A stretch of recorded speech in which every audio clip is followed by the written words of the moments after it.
it's just $100 a month increase, I'm sorry. And she's, you know, if I'm the owner, she says, wait a minute, I saw you pull up in that nice new Cadillac out there, you don't need an extra $100 a month, and an argument ensues, right?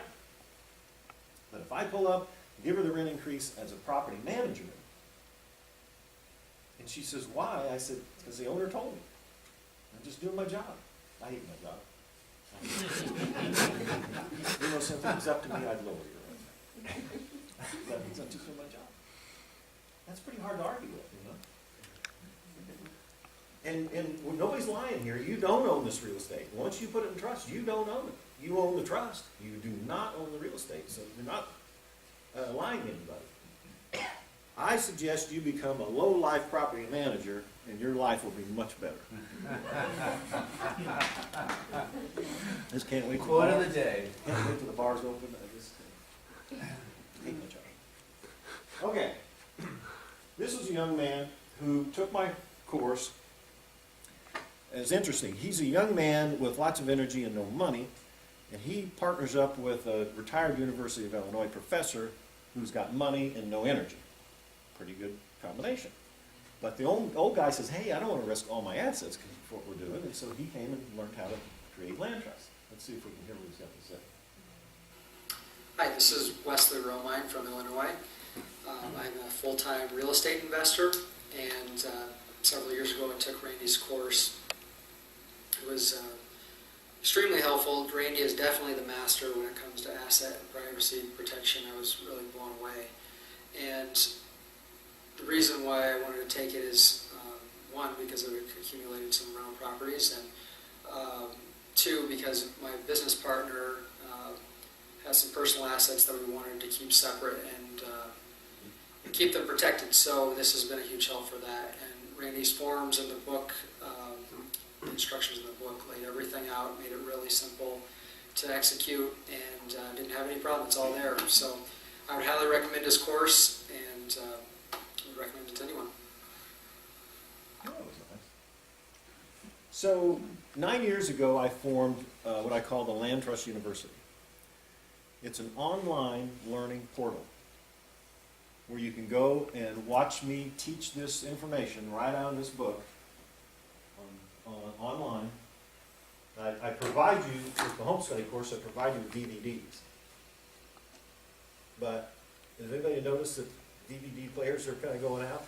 They don't put them in computers anymore, do they? I've also got an audio CD in here of the seminar, so you can listen to it in your car. Most of the cars still have CD players. But my point is, if you don't have a DVD player, I'm going to show you how you can get a free membership in the Land Trust University today. People pay $797 a year to belong to the Land Trust University. I'm going to give you a free membership today, which allows you to go online and watch the videos, take tests. All the forms are on there, plus some. I've got a list of land trust friendly lenders, land trust friendly insurance companies. Anytime I invent a new form, I put it in the Land Trust University, you get it for free. I'm going to give you the 5.0 version of my trust agreement. It's 34 pages. I'm very proud of it, but it can always be better, and I'm working on 6.0. When I get done later this year with 6.0, I'll put it on the Land Trust University website, and you get it for free. So there's nothing like it on planet Earth. Nobody has compiled this kind of information for you to benefit, where you don't have to spend a whole lot of time, you know, looking and studying and reading and all that. You just go right here and you get it. Let's get into the basics here of how you do this, okay? That makes sense? The first step to creating a land trust is we form that trust agreement. Remember we said that was between Cynthia and I. She's my trustee and I'm the beneficiary. That's our contract saying what our agreement is. She holds title, I'm the beneficiary, I have power over her as such beneficiary. Step two is we create the deed. See, we had to do step one. Well, they had to build this hotel first before they brought in the furniture, right? So the trust agreement is our hotel, and the furniture is the real estate that deeds into it. I don't know if that's a very good analogy, but hopefully that makes sense. Step 3 is we record that deed in the county in which the property is located.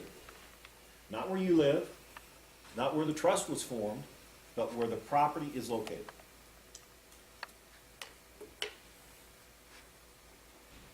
And my favorite step is step 4. You start sleeping better at night. I mean, everybody wants to sleep better at night, don't they? You remember the first time you bought a piece of real estate? And in California, the garages are about $1 million, right? So you put your name on a $1 million note, and you went home that night and you put your head down on the pillow and thought, oh my God, what did I do? It's a scary feeling, isn't it? This is kind of the opposite. Because you're getting your name out of the public record. You're making yourself less of a target instead of more of a target. You really do sleep better. So we'll break it down a little bit further. How do we create the trust agreement? Well, the first thing is we need to start with a template. And that's that 34-page document that I'll provide you in Word document format. It has to have special provisions in it to make it work, and I do. I have written instructions. I put bold, capital letters, instructions in the trust agreement. If this, then that, you know. So I walk you through it and hold your hand through the whole process. Once you do one or two of these things, it's a piece of cake. It's like riding a bike. You wonder how you never did it before. So I give you good instructions. You hit print. Cynthia signs it as trustee. I sign it as beneficiary. And we keep that in our records only. Cynthia keeps a copy. I keep a copy. Nobody else sees it. It does not get recorded. And that's the heart of the privacy of a trust. There's no other entity on planet Earth that's treated this way, where there's no registry. You can't look up who owns them. I get at least one call a week. I had one yesterday from somebody somewhere in the United States saying, is this the Greenland Land Trust?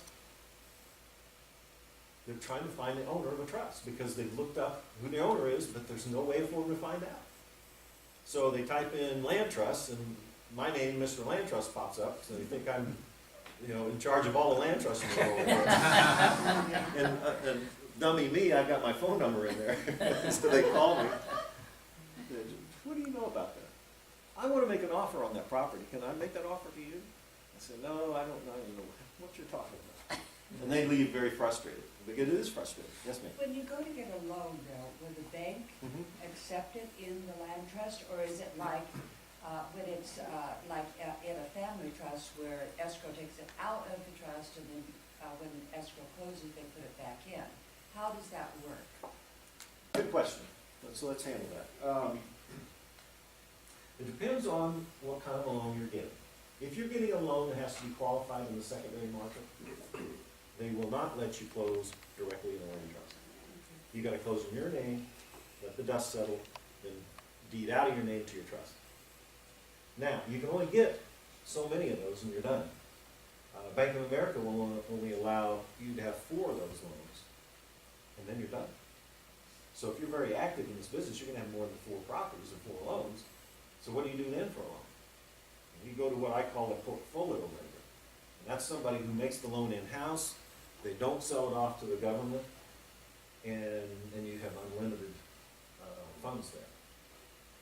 So they will let you close directly into the trust. And the smartest way to do this is you take title directly from the seller to your trust, so you're never in the chain of title. Never have your name in that chain of title.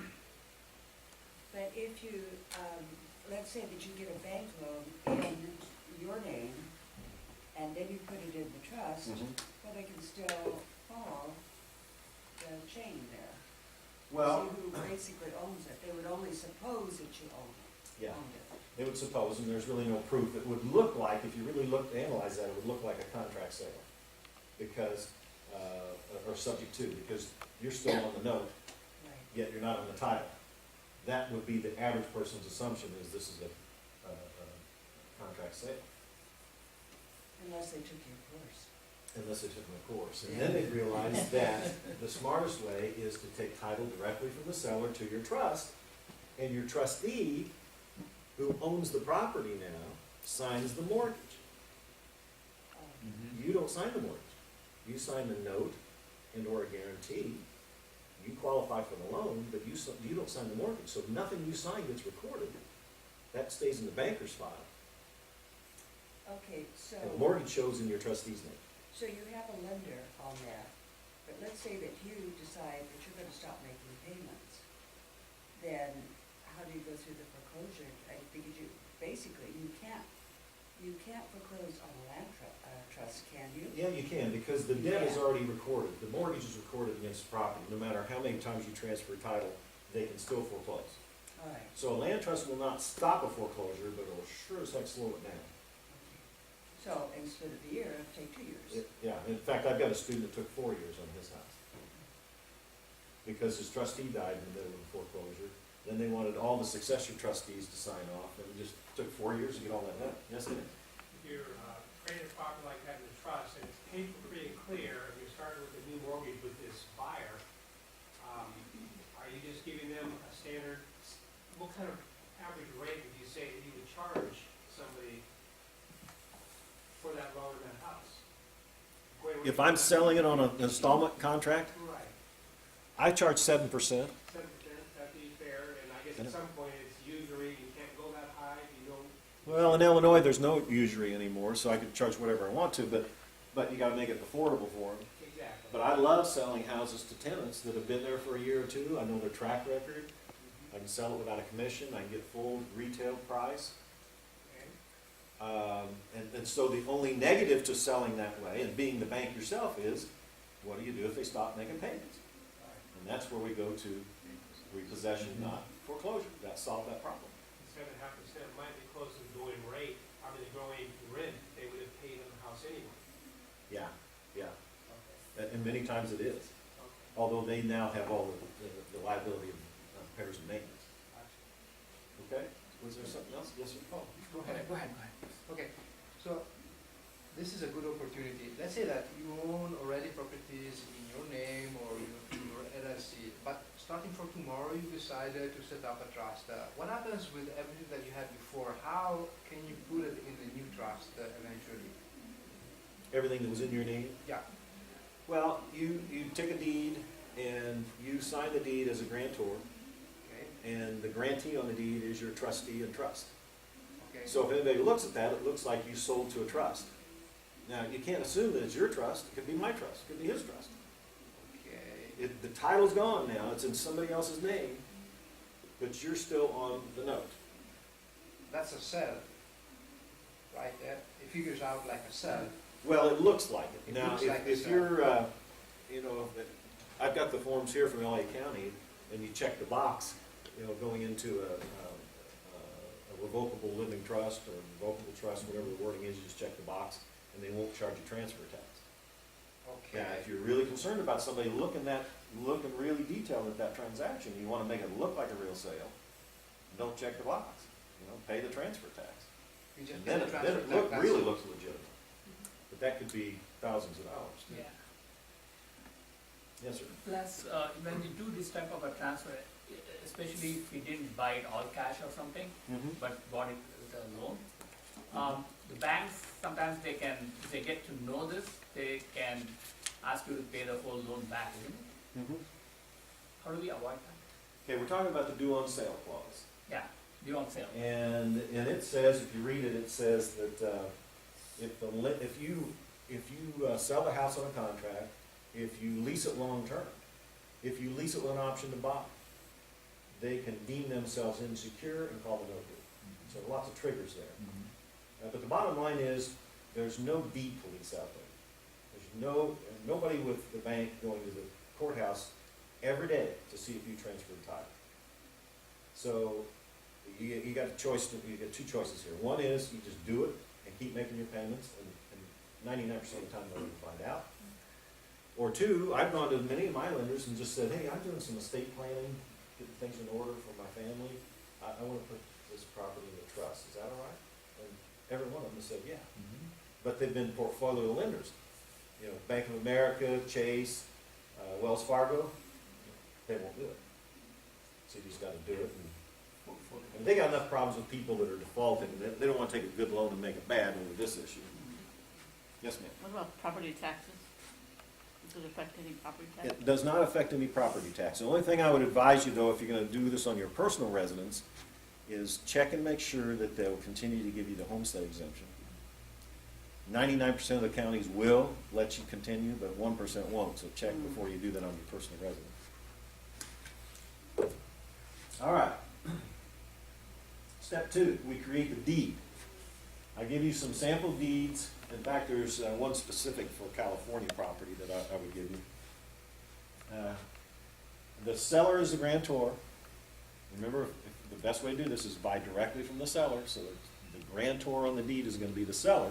If you own the real estate now, you're going to be the grantor. Get it out of your name fast. And the trustee of your trust is going to be the grantee. They're the ones receiving the property. Step 3, we record the deed in trust in the county recorder's office where the property is located. Then they'll either stamp it and give it to you right then, or they'll mail it to you, but one way or another, you end up with it in your records. All right? Those are the steps. You know, then we get to start sleeping better. It's pretty easy, really, if you think about it. Okay, I promised to give you a structure here. So if you buy my philosophy, if you put each property into a separate trust, you got 3 properties, you'd have 3 trusts, right? So each one is insulated from the other. Now, you might have an LLC, and if you do, I think that's smart, because just because you put your property into a land trust doesn't mean you have no more liability on the property in the trust. The liability flows through to the beneficiary. That's why most real estate investors will make the beneficiary of their land trust an LLC. Then if you want to do some estate planning, you can make the successor member of the LLC is the trustee of your living trust. The successor member. So let's say you own this LLC 100%, and you die, that interest goes to your successor instantly. Who's the successor? The trustee of your living trust. That way, it all drops right down into that living trust the moment you die. And everything gets distributed according to your wishes that you put forth in your living trust. Make sense? Does anybody like that idea? Nobody, okay. Yes, sir. Another thing, instead of using an LLC, using a serious LLC, eventually to divide each single trust. On one side, it seems that each series is seen like a single LLC and you have to pay taxes on each one. Eventually, the other kind of advantages, what would they be using this kind of LLC? Using the Series series? LLC. Well, the series LLC, see, the old days, if we really wanted to do this right, we'd have one property and one land trust, and the beneficiary was an LLC. So you had to have an LLC for every land trust. That got expensive and time-consuming, a lot of paper. So they invented this thing, Delaware came up with it in 1997, called a series LLC. And theoretically, each cell within that one LLC is insulated from the other cell. So if you sued one cell, you couldn't get at the other cells. It prevents you from having to have 20 or 50 or 100 LLCs. But you got to get a tax ID for each one of those. The state of California will charge you $800 per cell. That's if you form it in California, or if you form it outside of California and buy real estate in California and title it in the LLC. You don't want to do that. A lot of California folks go to Nevada to form their LLC. But now if you drag that back into California and you buy real estate and you title it in that LLC in Nevada is now doing business in California, and you get the enjoyment of paying 2 franchise tax per year. Whereas if you buy the real estate in a land trust, making the beneficiary your Nevada LLC, the Nevada LLC is not doing business in California. The land trust is. And the land trust is not required to register or pay $800 a year. That was working. I seen some lights going off back there. Some people are getting this. This is good stuff. While we're talking about California, let's be more specific. You guys have the enjoyment of paying a 3.3% sales tax on real estate transfers. And you may get it back, and you may not. But when you sell a garage for $1 million around here, and let's say you owed $800,000, and you think you're going to walk away with $200,000, you're not, because they're going to charge 3.3% on the $1 million. That's a lot like $33,000 out of your pocket. And they're going to have, if you did that today, this is February, you're not even going to apply to get that back until April of 2019. And California is a lot like Illinois. You spend more than we take in, so it takes a year or so to get tax refunds out of our state. So you may be 2 years waiting for that money to come back. Whereas if you use the trust, had the seller put the property in the trust first, and you buy the beneficial interest in the trust, the tax isn't due until you file April of 2019. Because the governmental agencies don't know anything about that transfer. It was a non-recorded transfer. There's no trigger of the sales tax. There's no trigger of reassessment. You got this wonderful law, what was it, 1971, the Proposition 13? So you got Grandma and Grandpa, they're in a house that they bought 40 years ago for $200,000. It's now worth $2 million. But it's assessed for $400,000 because Prop 13 has kept it down low. So if you buy that property for $2 million, in one day the assessment's going to go from $400,000 to $2 million, right? Just sucked all your cash flow out of it. So you had Grandma and Grandpa put the property into a trust. You buy the beneficial interest in the trust. Tax man doesn't know about it because it's a non-recorded transaction. Your assessment stays at $400,000. That was worth coming for today. I hope you got that one. That's a great way to make money in this state. Yes, Dave? And then you just keep making the payments on the existing mortgage? If they have one, Okay. yeah, it's probably paid off. And that's another side benefit is, what are they going to do with the money if you give them all cash, put it in the bank at 0.002%? And you're willing to pay them 4 or 5 or whatever you negotiate. That's a killer deal for them. It helps pay the assisted living bill. So everybody wins. Except the tax man. Speaking of the assisted living bill, I mean, that's one of the big things about going into assisted living is you better not show that you have anything, or they're gonna want everything you got. Right? They won't tie it up. My mother's in assisted living. She's 93, and when we put her in 2 years ago, she had to disclose her assets, but they didn't tie them up. They just wanted to make sure she had enough money to pay the bill. But I don't think. I think that's more when you get into. Medical. Yeah. Yeah. Yeah. Okay. So, any questions on this structure? Yes, ma'am. So an attorney cannot go to your LLC and find, oh, look at all these land trusts associated with it. No. They can't Because follow it up? the attorney doesn't know there's an LLC there. Oh, It's not a public record. What's a public record are the land trusts. And there's no registry for him to go look up like there is for an LLC or a corporation. So we bury it. This works like a dream. My wife died 3 years ago, and that's exactly how we had her estate set up. And one of the great benefits to this is that everything flows outside of probate, which means the public view. So nobody saw anything. It all just flows right down to a living trust, of which I'm the trustee and my 2 daughters are the beneficiaries. And there's a lesson to be learned there too. Don't own things with your spouse or significant other either. It just doesn't make a whole lot of sense, does it? Because if one of you get attacked and you're both owning everything, you're going to lose everything. Whereas if you have your estates split, I mean, I was married for 41 years, but for probably 30 of those years, if not longer, we were effectively financially divorced.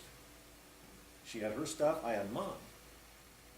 So if you sued me and got everything, I could probably live somehow off of her half. But if we were like this financially, and I got sued, she'd lose everything. Kind of like the example of the shopping center earlier.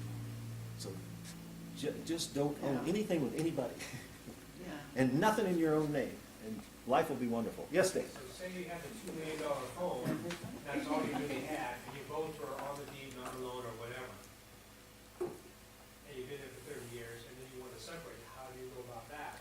You put it in the trust, both of you sign the deed, deed it to the trust, and then you could be 50-50 beneficiaries, but that's not a great structure. But you could, that's better than owning it in your names. You could be 50-50 beneficiaries. But some courts have ruled that co-beneficiaries of land trusts are like general partners, and that's not a good thing. So what you might do is you could say, put it in a trust and have the oldest or the sickest or whomever is most likely to die first, the beneficiary, and the second spouse or significant other, the successor beneficiary. So only one owns it, owns the trust, but you know, you'd have to think that through. Okay? Stay healthy. Okay, I said that I had this booklet that everybody's going to get, reasons to use a land trust. Let's go through 12 of them right now, okay? Avoids probate. We just talked about that. The public has no knowledge of what gets transferred to your heirs. And you don't have to wait 6 months to a year for your heirs to get title to this real estate. If you own real estate right now and you die tonight, your heirs aren't going to get control of that real estate for 3 to 6, maybe 9 months. And they're going to have to pay a lawyer to go through probate. It's just a mess. If you have it in trust, it passes immediately to your successor. Immediately. They are in control. Judgments do not attach to the property. Well, I give you the example of the shopping center, right? Remember that? If that doesn't convince you nothing, well, remember that? Let me give you another real quick story. I don't even think you've heard this one, Dan. I got so many stories I keep forgetting, and every now and then they pop up in my head. The reason why I'm so paranoid about being in business with somebody is because I've been in business with people. In the 80s, I was in a partnership, a real estate partnership. There were probably 20 members. And there were a couple of cash calls, you know. Got vacancies, we need money in here to pay the mortgage. Well, what I found out was that the general partner, when everybody else put in their cash call, he put in a note. I owe you. That's not a whole lot like cash to me. So I got really mad and I confronted him. I said, I want out. And he said, well, I don't have enough money to buy you out. So we ended up, he gave me, I don't know, like $4,000 or $5,000 cash and signed a $40,000 note. That was a lot of money back in the 80s, you know? That's like $4 million today. So guess what happens when the note came due? Did he pay? No. He defaulted. So I sued him, I got a judgment against him, and I sat back and I waited. About almost a year went by, and I got a call from a title company. It said, hey Randy, could you come on down here and sign a release? We're trying to close this real estate transaction, and you're a lien holder. I said, well, no, tell me more. And they said, well, there's this condo that this girl's trying to sell. She's got a buyer here, and she wants her equity. She's going to go buy another property, and blah, blah, blah. I said, what's her name? Her name is Christine, the daughter of the guy who loaned me $40,000. What had he done? Mr. Big Shot put his name on the deed with his daughter when she bought her condo. Big mistake. Because my lien against him tied up her equity. See how lethal this can be? I said, I'll be glad to come down and sign a partial release, because it was like $12,000 was the equity. I'll sign a partial release of my $40,000 lien, and I want all the equity out of this transaction. All the cash goes to me or I'm not signing. They didn't have any choice. So I'm sure daddy and daughter had an interesting conversation because she just lost 12 grand because her dad was not smart enough to put the property into the trust. Had he put it in the trust, that whole transaction would have happened and I would have never known. So you see, this is real life stuff. Real life stuff. If you do want to do business with people, I'm not saying you shouldn't, I'm just saying do it in a better way. It's safer and easier to manage property when you have multiple owners if you use a trust. Anybody doing wholesale or contract assignments? Okay, a couple of you. It's much easier, especially if you're doing like a